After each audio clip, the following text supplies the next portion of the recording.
Welcome to my மொட்டை மாடி. இன்றைக்கி ஹார்வெஸ்ட் என்னென்னு பார்த்தீங்கன்னா ஸ்ப்ரிங் ஆனியன்.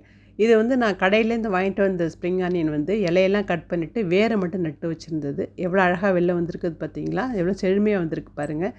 இது வந்து செடி வந்து எங்கேருந்து வாங்கிட்டு வந்தோ இல்லை விதை போட்டோ வந்தது கிடையாது இது. அதுக்கப்புறம் பார்த்தீங்க அப்படின்னா அரளிப்பூ. இது வந்து 3 பேபி பிளான்ட்டாக கொண்டு வந்து வச்சது இது. நல்லா பெருசாகவே வளர்ந்துருக்கு. டெய்லியும் வந்து வீட்டுக்கு தேவையான பூஜைக்கு தேவையான பூ வந்து எனக்கு இங்கேயே கிடச்சிடும். அதுக்கப்புறம் அடுத்தது பார்த்திங்கன்னா துளசி இலையும் துளசி பூவும். இது எதுக்குன்னா ஃபேஸ் பேக் போடுறதுக்காக.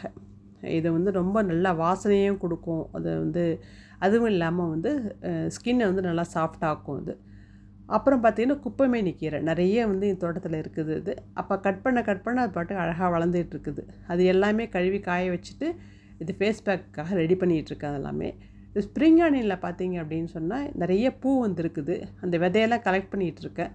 ஆனால் அந்த விதையிலேருந்து திருப்பி ஸ்ப்ரிங் ஆனியன் வருமா என்னன்னு எனக்கு தெரியல. உங்களுக்கு தெரிஞ்சதுன்னா கொஞ்சம் கமெண்ட்டில் சொல்லுங்கள். ஸோ டெய்லி வந்து ஃபுல்லாக எல்லாத்தையும் எடுக்காமல் அப்பப்போ தேவைக்கு தகுந்த மாதிரி நாங்கள் வந்து இதை வந்து ஸ்ப்ரிங் ஆனியன் வந்து வெளியில் எடுத்துக்கிறோம். அப்புறம் இதை பார்த்தீங்க அப்படின்னா இந்த இன்றைக்கி வந்து குப்பைமேனி கீரை, துளசி இலை, துளசி பூ இது ரெண்டும் வந்து ஃபேஸ் பேக்குக்காகவும், அதுக்கப்புறம் வந்து அரளிப்பூ வந்து பூஜைக்காகவும், அப்புறம் ஸ்ப்ரிங் ஆனியன் சமையலுக்காகவும். ஸோ இது வந்து கார்டன் டு கிச்சன் கான்செப்ட் இல்லை, garden to home concept. So உங்கள் வீட்லேயும் இந்த மாதிரி சின்னதாக இடம் இருந்ததுன்னா ஏதாவது 1 2 செடி வச்சு பாருங்கள். வச்சு பார்த்துட்டு எப்படி இருக்குன்னு கமெண்ட்டில் சொல்லுங்கள். Happy gardening.